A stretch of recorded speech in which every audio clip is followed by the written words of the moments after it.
Kom ons kry ons skriflesing. Matteus 28 vanaf vers 1 tot 6. Dit lees as volg. Na die Sabbat, teen dagbreek op die eerste dag van die week, het Maria Magdalena en die ander Maria gegaan om na die graf te kyk. Skielik was daar 'n groot aardbewing, want 'n engel van die Here het uit die hemel neergedaal, nader gegaan, die steen weggerol en daarop gaan sit. Sy voorkoms was soos weerlig en sy klere wit soos sneeu. Uit vrees vir hom het die wat die graf bewaak, gebewe en soos dooies geword. Toe antwoord die engel die vroue en sê, moenie langer bang wees nie, want ek weet julle soek Jesus, die gekruisigde. Hy is nie hier nie, want hy is opgewek, soos hy gesê het. Kom kyk na die plek waar hy gelê het. Tot sover. Maar net weer die eerste vraag, kan julle my goed hoor? Baie dankie. Ek wil ook dan vanmôre laat ons die tradisie, gereformeerde tradisie van die kerk nie sal vergeet nie. En daarom sê ek vir julle gemeente, die Heer het opgestaan. En wat antwoord die gemeente vir my? Amen. Ek groet julle met 'n seëngroet uit Openbaring 1 vers 17 en 18. Nou wat is daar is betekenis in hierdie woorde. Want ons moet altyd so 'n bietjie agter dit kyk. Ons skryf nie net 'n ding as ons hier staan om dit te sê nie. Johannes was die laaste oorlewende apostel wat 'n getuie was van die dood en die opstanding van Jesus Christus. En hierdie is die openbaring. Openbaring is nie nog 'n sendbrief nie. Openbaring is die openbaring van Jesus Christus wat hy aan sy diensknegt op die eiland Patmos geopenbaar het. En luister na hierdie woorde. As Jesus self sy opstanding bevestig en dat hy die dood oorwin het. Ek is die eerste en die laaste en die lewende. En ek was dood en kyk, ek leef tot in alle ewigheid. En ek het die sleutels van die doderyk en van die dood. Ons gaan vandag lees uit 1 Korintiërs 15. En ek vra vir jou gemeente vir jou besondere aandag. Ek wil net so 'n bietjie kom aanhaak voor ons tot gebed oorgaan. Vrydag het ons gepraat oor die kruisiging van Jesus Christus. En baie het dalk nie opgelet nie wat ek gesê het, maar ek vertel vir julle vandag van die een helfte van die evangelie. Sondag gaan ek julle vertel van die ander helfte van die evangelie. So as jy dalk Vrydag hier net kom handrem optrek het, julle, die ouer mense weet, ons het 'n inryteater gehad, aan so 'n bultjie, gestaan jy net met jou kar daar, en dan sit jy die ding in, jong mense ken dit nie meer nie, en dan trek jy net maar jou handrem op, en jy kyk die fliek, en partykeer is jou gedagtes net nie daar nie, of jy het so baie in jou meisie se oë gekyk, dat die fliek verby is, en jy die hele fliek gemis. Nou ek wil vandag vra dat julle nie hierdie fliek mis nie. En kyk maar verby die kers wat voor julle staan. Hy's baie krom en skeef. Maar ek vertrou dat die Here se lig vir ons sal opgaan. Kom ons bid saam. Hemelse Vader, op hierdie geseënde Paas Sondag kom ons met harte vol van dankbaarheid Ons verheug ons in die opstanding van u Seun Jesus Christus, terwyl ons as medegelowiges hier in die gemeente en oral in die wêreld saamkom om hierdie gebeurtenis te herdenk, om aan u die eer en die heerlikheid te bring. Here, ons dank u vir die belofte van nuwe lewe, dat ons weet, hierdie lewe en die dood is nie die einde van al die dinge nie. Here, dat daar die grootste vir ons nog voor lê, en ons wil vra dat u daardie verwagting in ons hart nuut sal maak.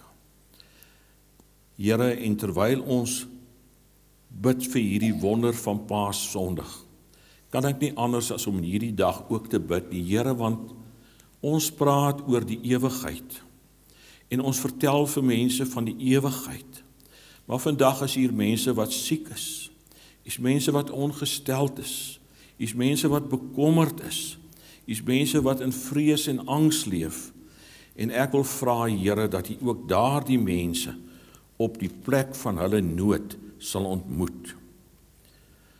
Ons dra hierdie Sondag aan u op met dankbare harte. Maak ons dan ook 'n gemeente wat met blydskap ons kan verheug in die sterwe en opstanding van Jesus Christus, dat dit 'n goeie Vrydag was, wat vir ons die beste na vore gebring het. Here, en dat u ons sal verseker, dat ons saam met u sal sit, totdat ons die bruilofsmaal van die Lam sal geniet. Ek bid dit in die naam van Jesus Christus. Amen. Ek lees ons uit 1 Korintiërs 15, verse 1 tot 14. Dit is 'n baie lang hoofstuk, van 58 verse. Nou ja, ek sien die horlosie het reeds aangestap, so ek gaan nie al 58 verse hanteer nie. Dit sou ook nie moontlik wees nie. Maar let op die besondere ooreenkoms tussen die geleesde gedeelte van Vrydag, Hebreërs 10.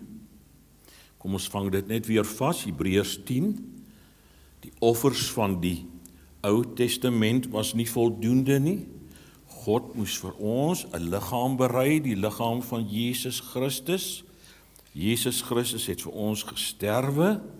Hy het die volle prys betaal, die voorhangsel het geskeur en hy is ons ewige hoëpriester en ons het nou toegang tot God die Vader deur Jesus Christus. En dan ook die laaste punt, en ek wil dit altyd noem, want ons mag nie hier eindig nie. Jesus kom weer.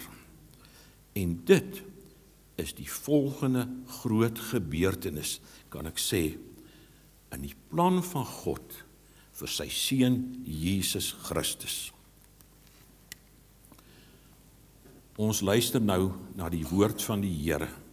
Broeders, ek maak julle die evangelie bekend, wat ek aan julle verkondig het, wat julle ook aangeneem het, waarin julle ook staan.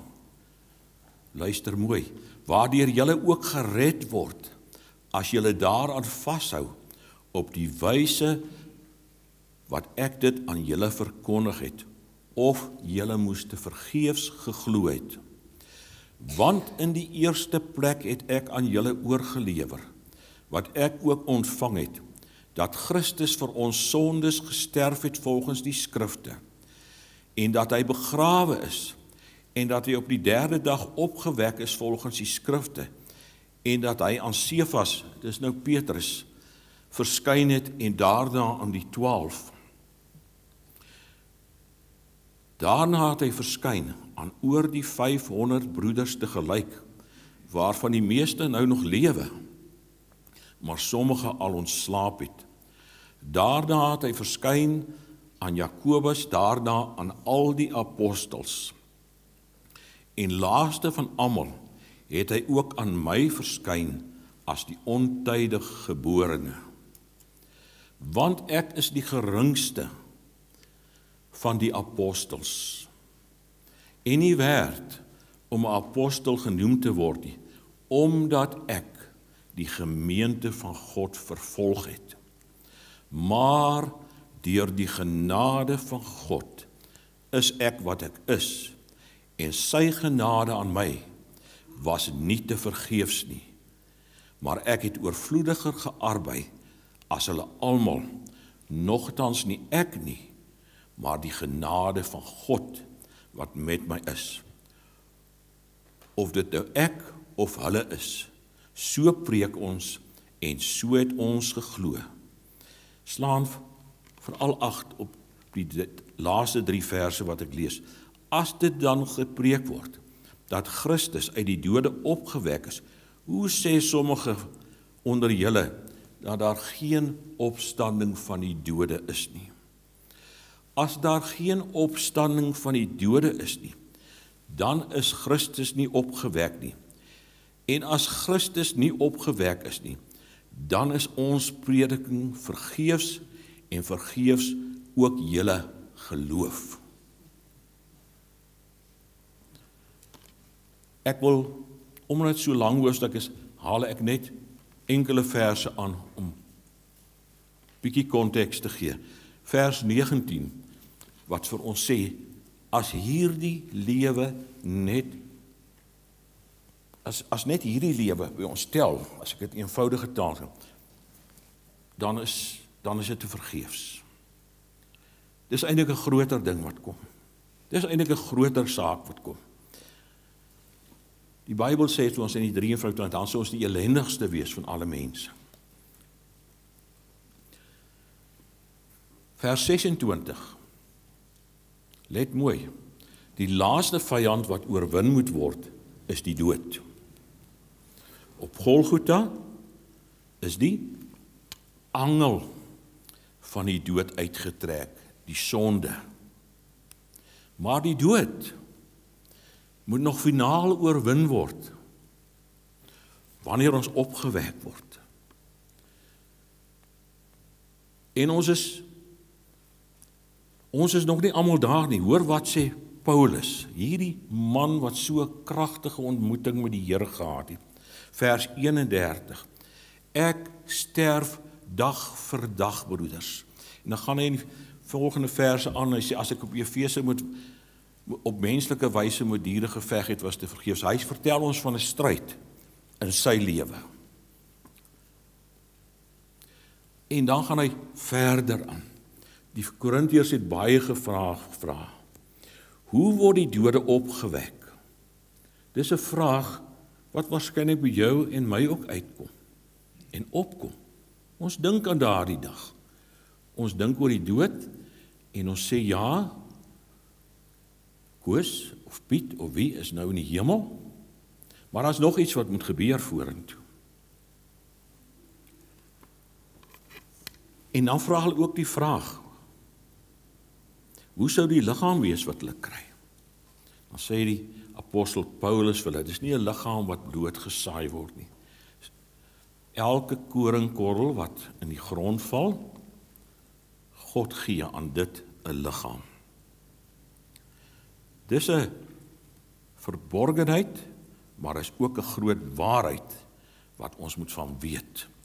Dat die evangelie van Jesus Christus, en soos Paulus het ons hier in 1 Korintiërs 15 uitlei, vat ons 'n sprong verder na die heel eindgebeure wanneer Jesus Christus gaan verskyn. Sover die woord van die Here. Dit is my gebed vandag. En 'n vraag wat Paulus vra. En ek hoop dat 1 Korintiërs 15 dit vir ons meer duidelik sal maak. Dit is vandag Paaszondag en ons gedenk weer die opstanding van Jesus Christus. Christene verwys ook na Paaszondag as die opstandingsdag, maar ons verwys ook na elke Sondag as die opstandingsdag. Die vroeë Christene, toe hulle nog nie 'n, kan ek maar sê, 'n afdag gehad het op Sondag nie, moes hierdie Sondag gaan vier, buite werksure. En werksure, daar was nie 'n wet op arbeidsverhoudinge nie. Werksure was van 6 tot 6, as jy gelukkig is. Openbaring 1 vers 10 bevestig ook hierdie. Op die dag van die Here, op die eerste dag, die dag van die Here. Die Joodse geloof het die dag van die Here gedenk as die Sabbatdag, die 7de dag, ons gedenk dit as die eerste dag. Maar vir die Christene was die opstanding van Jesus Christus so 'n belangrike boodskap.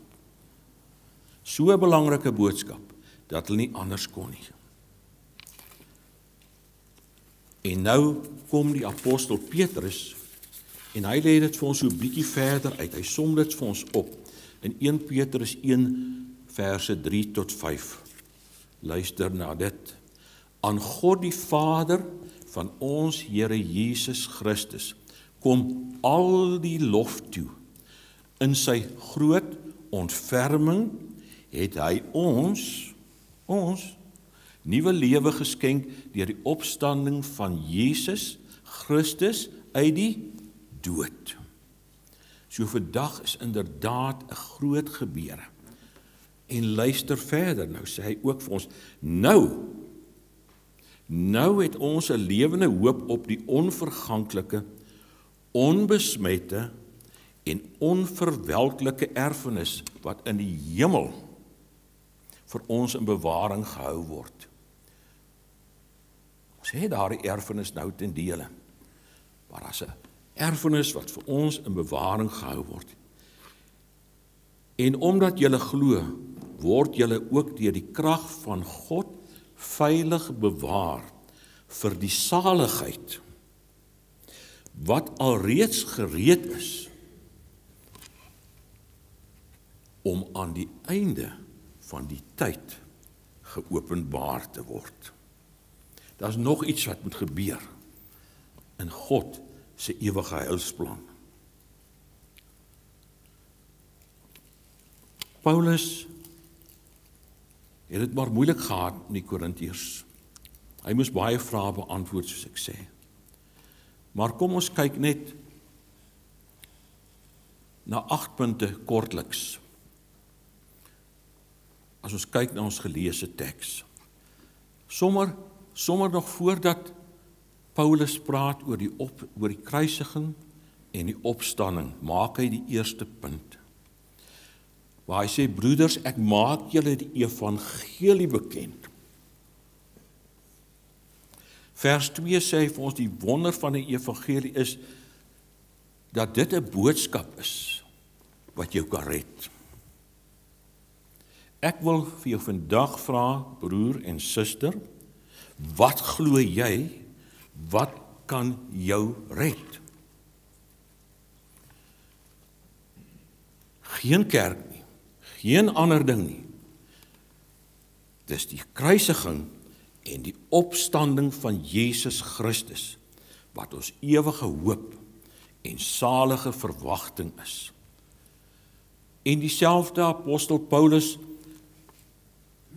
sê dit weer vir ons in Romeine 1 vers 16, dit is 'n krag van God tot redding vir elkeen wat glo, vir my, vir jou, vir elkeen.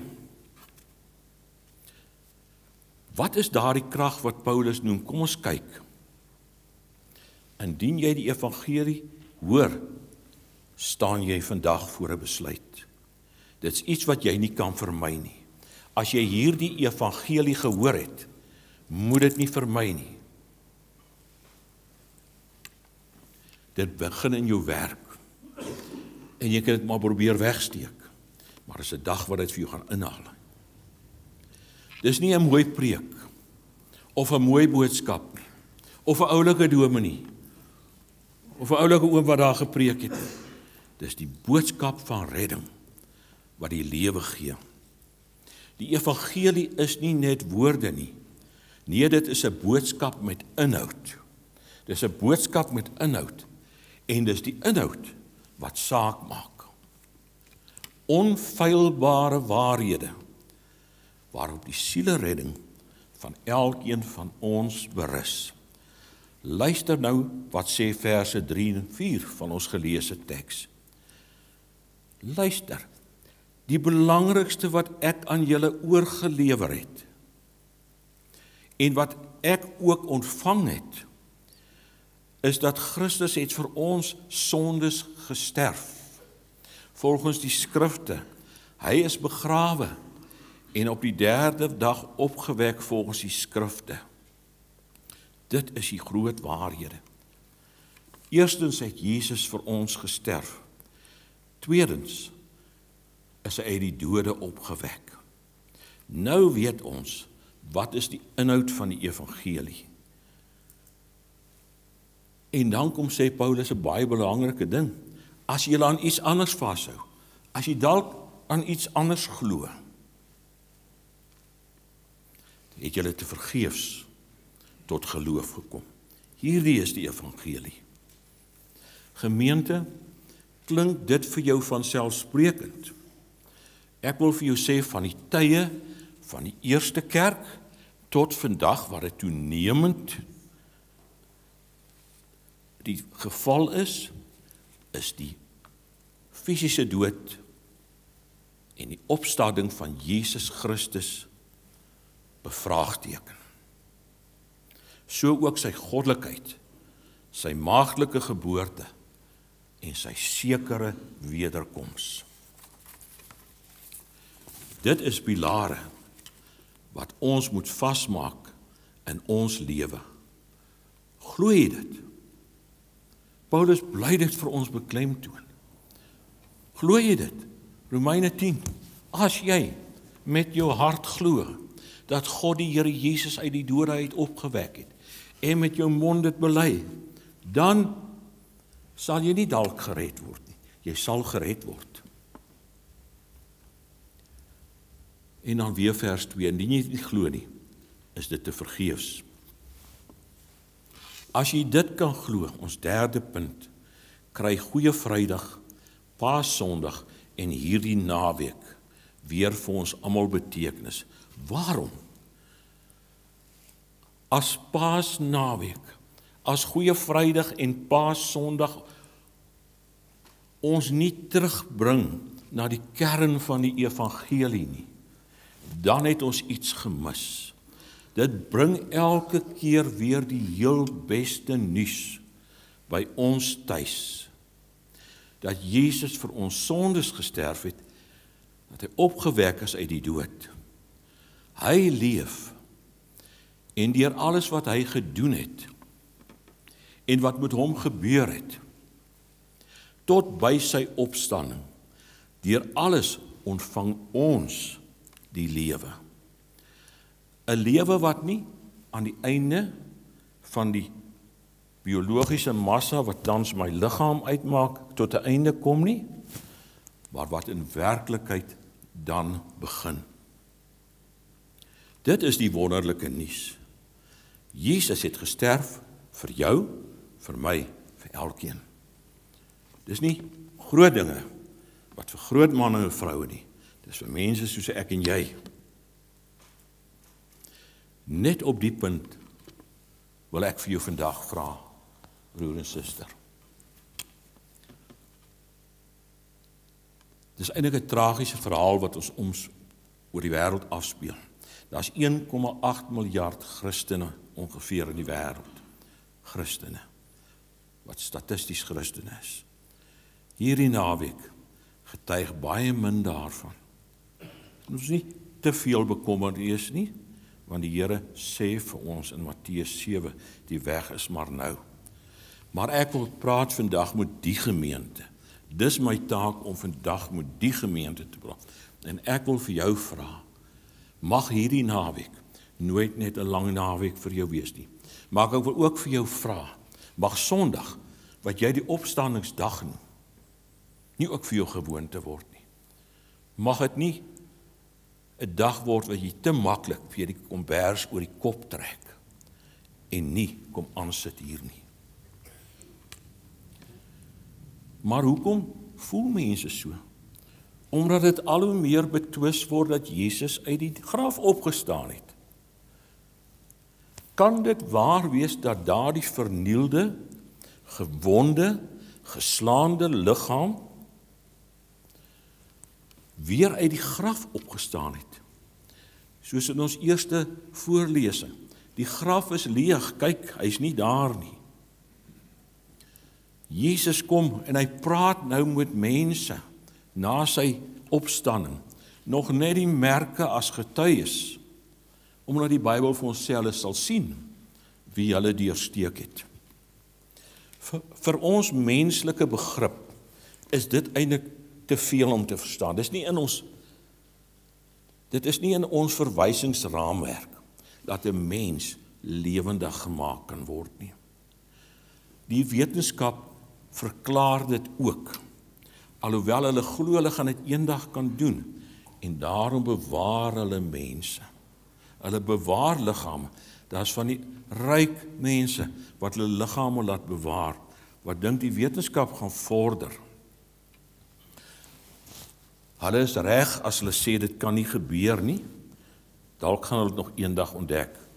Hulle is verkeerd as hulle sê dat hulle dit eendag gaan ontdek, want dis nie wat die Bybel vir my leer nie. Hulle is dus daar verkeerd. Hebreërs 9:27 sê vir ons, dat ons eenmaal sal sterwe, en daarna die oordeel. En ons teks, ook in 1 Korintiërs 15, sê vir ons, hierdie liggaam gaan nie weer opgewek word nie. Nie hierdie liggaam nie. Paulus sê vir ons die onverganklike, die verganklike gaan nie weer opgewek word nie. Die verganklike gaan 'n onverganklike kry.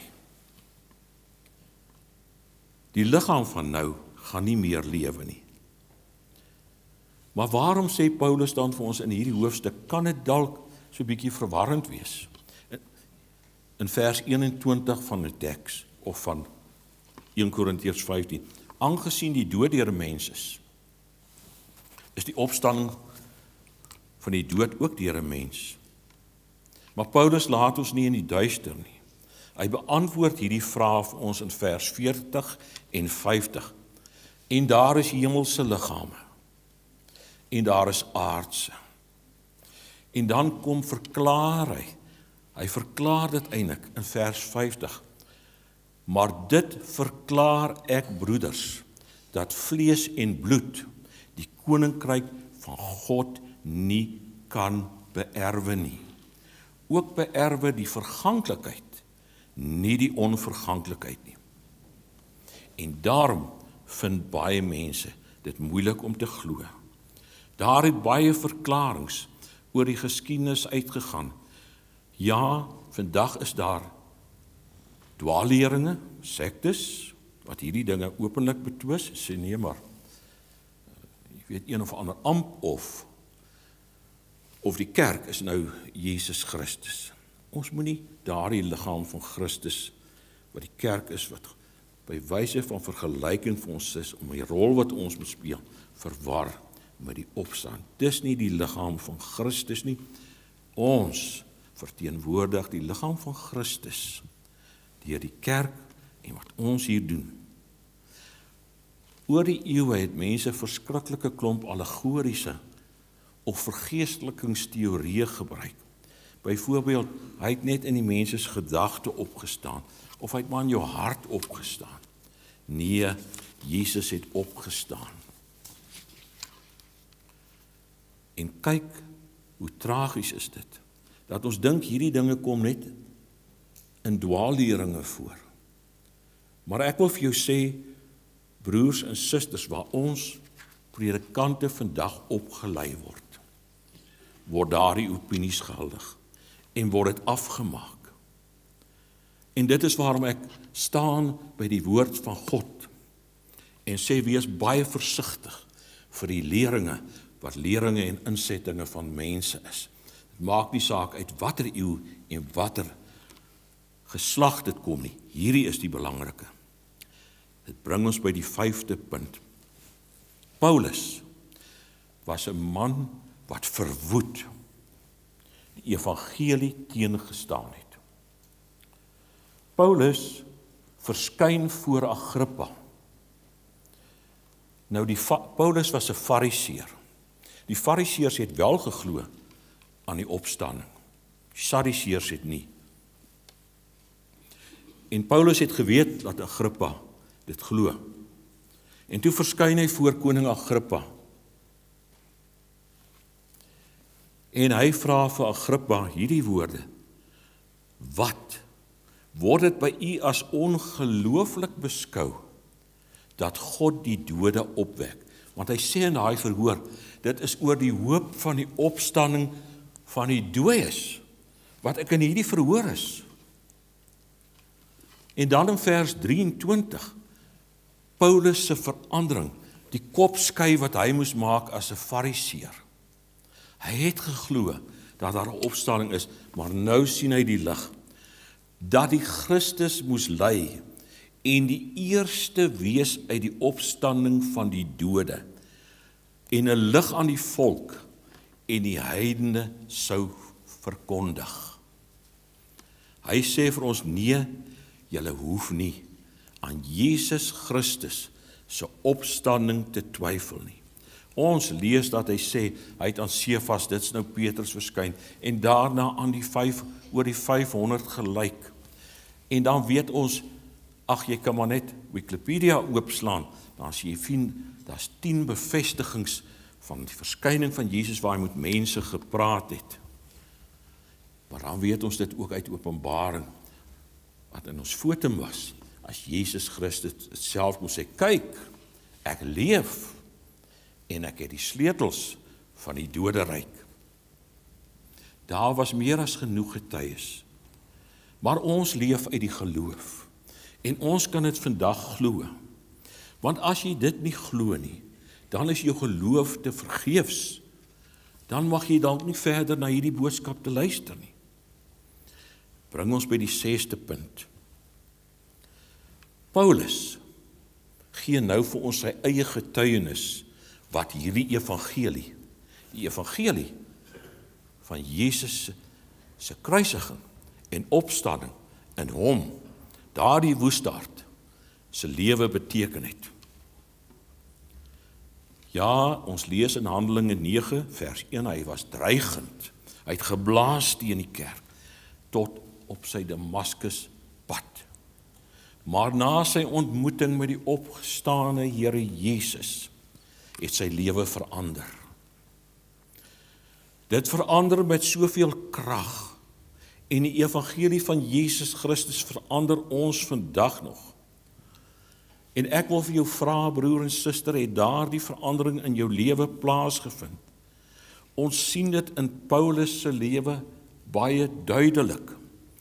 Of skoon hy vir ons later sê, hy is nog nie daar nie, hy is nog nie volmaak nie. Weet jy, ons sien dit in ons lewe. As ek uit my jonger dae moet kyk, ons praat nie meer oor hierdie dinge nie. Maar jy wil vir my vra, hoe verander die evangelie van Jesus Christus mense?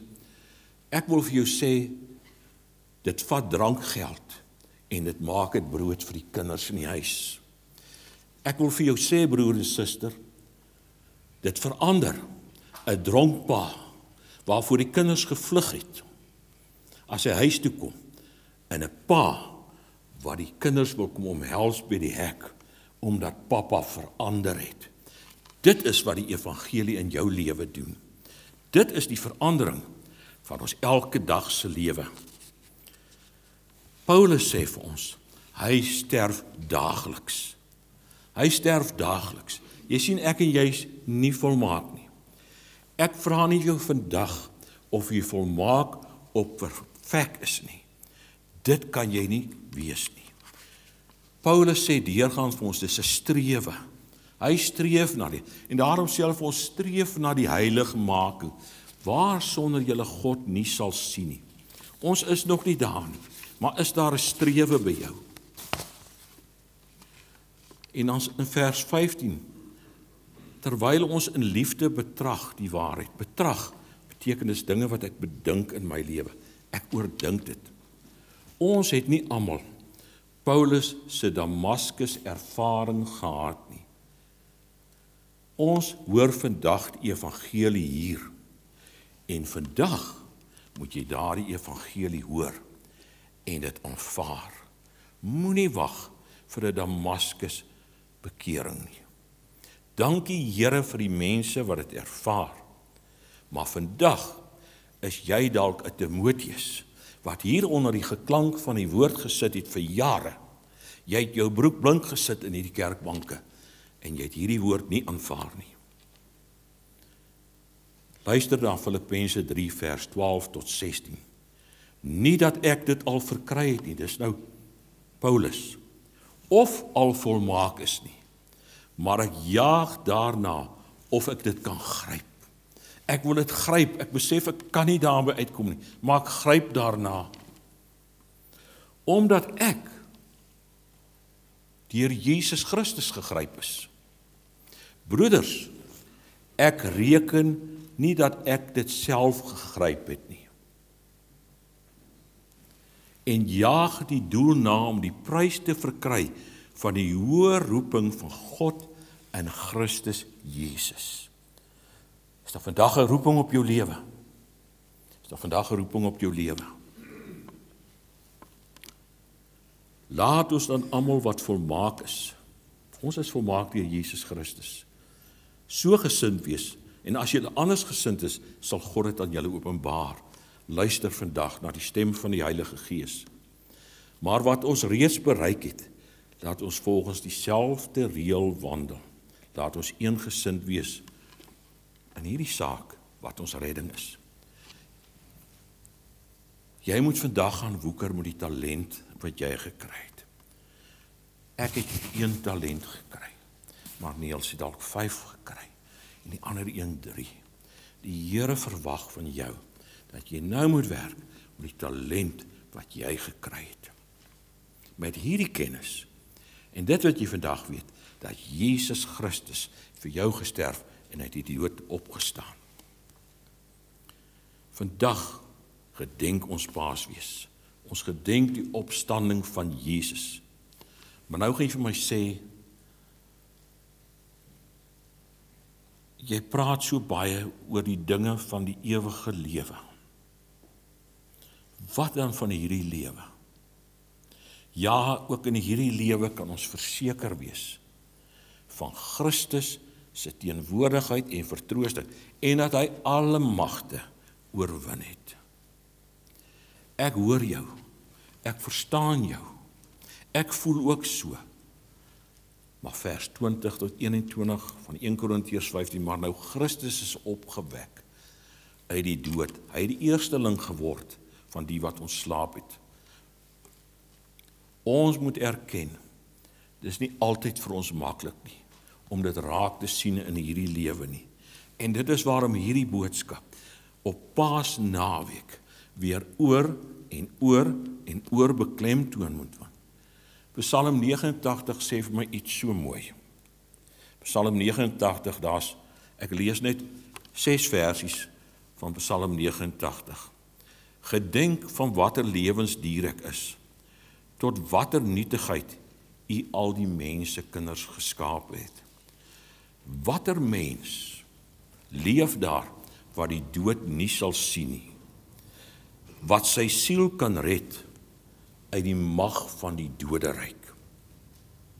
Here, waar is u vorige goedernatuurnede, wat u aan Dawid met 'n eed beloof het? Net by wyse van 'n onderbreking, ons vra in Suid-Afrika ook, en in hierdie wêreld, waar is die dae wat ons gehad het? Dis nie daardie dae wat dit beter maak nie. Dis Jesus Christus wat hierdie dae. En ons kan maar uitroep na, soos vers 50 sê, gedenk Here die smaad van u knegte. Here, sien wat ons deurgaan in hierdie lewe. Dit wat u aan Dawid met 'n eed beloof het, waarmee u vyande u smaad, o Here, waarmee hulle die voetstappe van u gesalfde versmaad. Jesus word vandag verag. Daar's politici wat sê, don't look at Jesus, look at me. En hulle kan dit maar net hier sê, want die dag kom, wat van elke ydelle woord jy werklik sal moet verantwoording gee. Broers en susters, ons is in die middel, is die maand van herfs. En die winter lê nog voor ons, en dis soos die lewe ook maar is. Die blare gaan afval, en eersdaags sit ons net met kaal bome. Maar weet, ons somer kom weer, wanneer die bloeisel sal verskyn, en die vrugte daar sal wees. Ons kyk na die wêreld rondom ons. Op die oog af lyk dit nie so nie. Maar ons moet mooi kyk en fyn kyk wat die belofte van die Here is. God het ons nie verlaat nie. Jesus leef en kom as oorwinnaar. Al lyk die dinge in ons lewe en in die wêreld hoe ook al. Kolossense 3 vers 1 tot 4. As julle dan saam met Christus opgewek is, soek die dinge daarbo waar Christus is, waar hy aan die regterhand van God sit. Bedink die dinge wat daarbo is, nie wat op die aarde is nie, want julle het gesterwe, en julle lewe is saam met Christus verborge in God. Wanneer Christus, wat ons lewe is, geopenbaar word, dan sal julle ook saam met hom in heerlikheid geopenbaar word. Ek sluit af, maar Paasondag sê, Jesus is opgewek uit die dood. Hy lewe, en daarom is daar hoop. Al lyk hierdie hoop dalk op die oomblik, na iets wat soos die klein knoppies op die bome is. Die takke lyk nog verdroog, maar die belofte is daar. Die blomme en die vrug kom vir ons. Ons het dit. Ons het dit, want Jesus Christus is vir ons opgewek. Amen. Kom ons bid saam. Ons Vader, ons vra dat U ons sal help om hierdie boodskap van die opstanding na die wêreld te neem. Dat U ons sal help om Christus altyd te verkondig wanneer ons preek. Want die opstanding het ons gewys dat hy die betekenis van die skrif is. Dat hy die betekenis van die verlede, die hede en die toekoms is. Ons bid nou dat die opstanding ons elkeen sal herinner. Dat die waarheid is, of ons daarvan hou of nie. Maar bovenal, help ons om te onthou dat die opstanding vir ons wys dat Jesus die koning is waarna ons harte verlang. Ons dank U in die naam van Jesus Christus wat vir ons baie duidelik verklaar het. Ek is die opstanding en die lewe. Elkeen wat in my glo sal lewe, al het hy ook gesterwe. Amen.